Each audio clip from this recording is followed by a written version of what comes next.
All right, D-Lo 404 Boxing right back at you. Want to talk about this Jermell Charlo win over Rosario. Man, Jermell was in a tough fight, as to be expected, but Jermell stayed composed. He stayed poised. He stuck to the game plan, and Jermell ended the fight in emphatic fashion.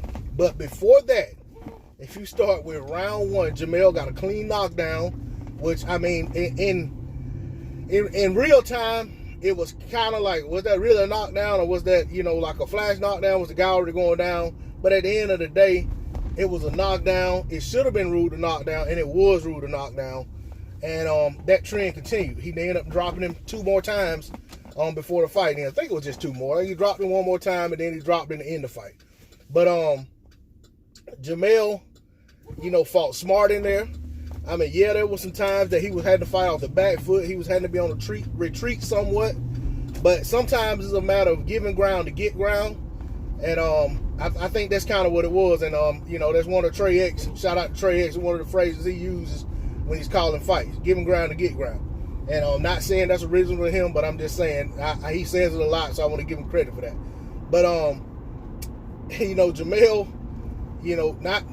nothing like, and I'll use this for example, and I hate that I'm always talking negatively about the guy, but Jermell wasn't on his bicycle like Keith Thurman when he gets, caught with a good shot and he's just gone. Jermell got caught with some good shots, but Jermell was able to give a little bit of ground, but to, at the same time, to still maintain the proper range, to be in punching position, to be able to place precise, effective punches while being on the back foot, while retreating just a little bit to kind of almost draw his man in to feel overconfident and feel like, okay, I got him now.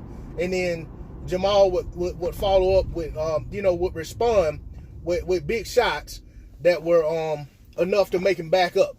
And then eventually, like I said, at points, actually put him down on the canvas. But, Rosario coming into this fight with a lot of confidence. I know a lot of people felt like Rosario didn't want to fight Charlo and he was afraid. I feel like sometimes it's a matter of a guy winning a championship and want the spoils due to the champion. Sometimes a guy wins a championship and they don't want to go directly into a unification fight where it's a 50-50, 60-40 type situation where they know that there's a great chance they could lose and they're no longer champion, that they may want to have a couple defenses and have at least a decent reign as champion before they're put in a situation where, okay, it's very likely that this is going to be a pick'em type fight. But at the same time, I give him full credit for getting in there, making that fight. I don't know what was going through his head. I'm giving the benefit of the doubt. But I will say that in the build-up and everything, once the fight was made, I never felt like Rosario was unsure of himself or didn't feel like he belonged in the ring with Charlo or didn't feel like he could beat Charlo. I felt like even as Rosario was getting up off the canvas from being knocked down, he still had in his mind that was a matter of time that he was going to stop Jermell. And that wasn't to be.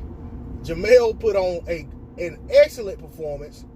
And that body shot that ended the fight, it looked super weird, but it may have been an accumulation of punches.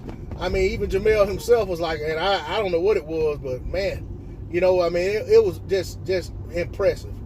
And Jermell, he fought the fight he needed to fight.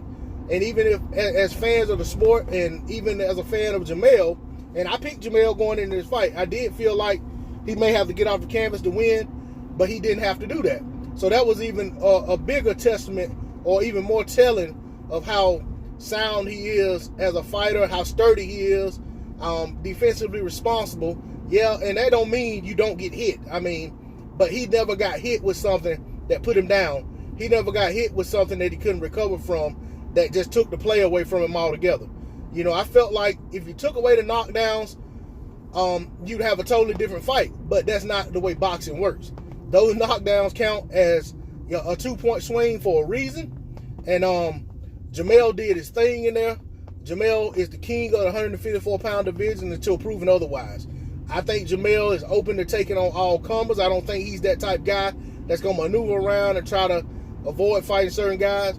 I'll give Jermell credit. When nobody wanted to fight Laura, Jermell was the one guy that was talking about, yes, I want that fight. And Laura wanted to fight as well. And, I mean, I think at this point, that's not going to be a fight that's probably going to be on the horizon. But then again, you never know. Because I think Laura does have a second-tier title. So he's somewhere in the conversation. But I'm just eager to see what happens to Jermell. I know at some point he has to make his defenses. And I know that Lubin is one of the guys that is one of his mandatories.